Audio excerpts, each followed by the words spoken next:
Perkenalkan, nama saya Rahmafiza Fiarokana Gusli dari program studi MSDM. Sifat dasar negosiasi. Negosiasi adalah proses pengambilan keputusan antara dua belah pihak atau lebih untuk menyelesaikan kepentingan yang bertentangan. Terjadi karena tiga alasan utama, yaitu pembagian sumber terbatas, penciptaan suatu yang baru, atau penyelesaian konflik.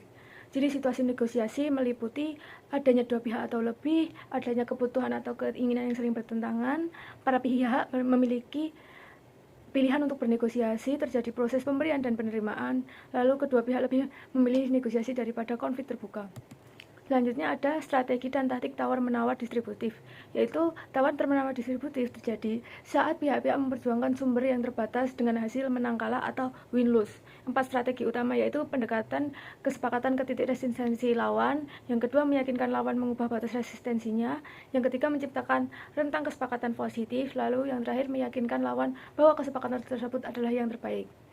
Bab yang ketiga yaitu strategi dan taktik tawar-menawar integratif, yaitu negosiasi integratif berorientasi pada kerjasama dan keuntungan bersama atau win-win.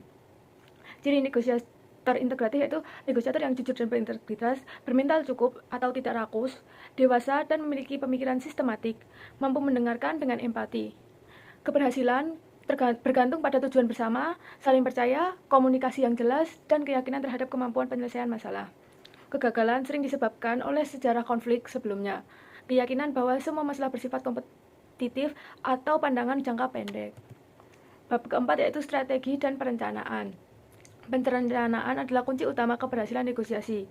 Tanpa perencanaan, negosiator gagal menentukan tujuan, memahami posisi, dan menilai alternatif. Tahapan utama yaitu menentukan tujuan, harus spesifik, terukur, dan realistis. Yang kedua, memilih strategi.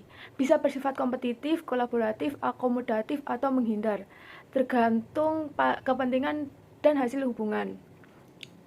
Yang ketiga, menganalisis pihak lain, memahami kepentingan, kekuatan, gaya negosiasi, dan alternatif mereka. Lalu yang keempat ada menyusun agenda dan protokol, menentukan tempat, waktu, dan topik bahasan. Model strategi negosiasi ada 4, yaitu kolaboratif, akomodatif, kompetitif, dan menghindar. Lalu bab yang kelima, etika dalam bernegosiasi.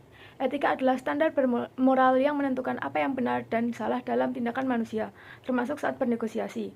Dilema etika muncul ketika negosiator harus memilih antara keuntungan finansial dan tanggung jawab sosial. 4 standar evaluasi tindakan etis menurut Hosmer, yaitu hasil akhir atau end result ethic. Tindakan dinilai benar jika menghasilkan manfaat terbesar. Yang kedua ada kewajiban atau prinsip, dati ethic. Keputusan didasari pada nilai moral dan aturan yang benar, bukan pada hasil. Lalu yang ketiga ada normal sosial, social kontrak etik, mempertimbangkan nilai dan budaya organisasi atau masyarakat. Yang terakhir ada keyakinan pribadi atau personal etik, mengikuti hati nurani individu. Faktor kontekstual yang mempengaruhi tindakan etik yaitu pengalaman masa lalu, tekanan organisasi, sifat pihak lawan, kekuatan relatif, dan gaya komunikasi. Lalu bab ke-6, persepsi, kognisi, dan emosi. Persepsi adalah proses penyaringan informasi.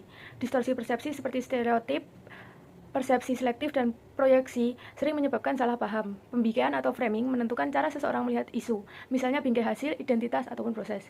Bias kognitif umum ada 7, yaitu eskalasi komitmen irasional, keyakinan pada harga mati yang salah, penawaran awal yang mempengaruhi hasil, kepercayaan diri berlebihan, winner curse atau penyelesaian setelah menang, mengabaikan kognisi pihak lain, yang terakhir menolak konsensi karena dibuat oleh pihak lawan.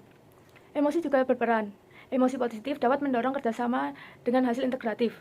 Emosi negatif meningkatkan konflik dan distorsi persepsi. Lalu selanjutnya ada bab 7 atau komunikasi. Negosiasi adalah bentuk komunikasi interpersonal dua arah, model dasar.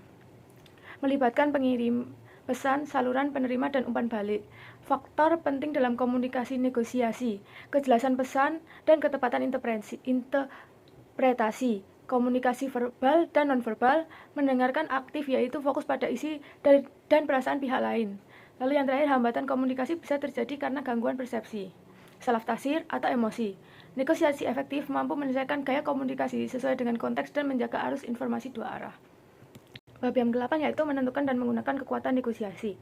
Kekuatan merupakan kemampuan mempengaruhi pihak lain akan melakukan sesuatu yang mereka tidak akan lakukan tanpa pengaruh tersebut. Dalam negosiasi, kekuatan dibutuhkan untuk menciptakan keseimbangan, terutama ketika salah satu pihak merasa kurang kuat. Sumber utama kekuatan yaitu ada informasi, yaitu pengetahuan menjadi dasar utama untuk mempengaruhi dan mengendalikan jalannya negosiasi. Keahlian, pihak dengan kompetensi tinggi memiliki kredibilitas yang lebih tinggi dan lebih kuat. Sumber daya, termasuk uang, waktu, tenaga, peralatan, teknologi, dan jaringan. Kekuatan relasional, berasal dari hubungan, saling ketergantungan, dan rasa hormat antar pihak lain. Kekuatan kontekstual, mencakup budaya organisasi, partner, serta dukungan eksternal. Lalu bab ke-9 ada pengaruh. Pengaruh adalah kemampuan untuk mengubah keyakinan, sikap, dan perilaku pihak lain tanpa menggunakan paksaan langsung. Pengaruh dalam negosiasi terbagi menjadi 2 rute utama, yaitu rute sentral. Terjadi saat penerima pesan memiliki motivasi dan kemampuan tinggi untuk memproses argumen. Persuasi terjadi melalui logika bukti dan alasan yang kuat. Kunci keberhasilannya yaitu kejelasan pesan, keandalan fakta, dan kemampuan menyampaikan fakta bagi pihak lain. Lalu ada rute periferal, terjadi ketika otomatis melalui isyarat emosional atau sosial tanpa analisis mendalam. Faktor utamanya meliputi kredibilitas sumber, daya tarik personal, keramahan, status, dan otoritas. Konteks sosial seperti resiprositas atau timbal balik, komitmen publik, bukti sosial, serta penggunaan penghargaan dan hukuman yang memperkuat pengaruh. Lalu, bab yang terakhir yaitu hubungan dalam negosiasi. Tidak semua negosiasi bersifat transaksional. Sebagian besar melibatkan ikatan sosial, emosi, dan kepercayaan. Strategi menjaga hubungan dalam negosiasi yaitu pisahkan masalah dari pribadi. Gunakan empati dan komunikasi terbuka. Hindari tindak balas dendam atau penghinaan, lalu fokus pada solusi jangka panjang, bukan kemenangan sesaat.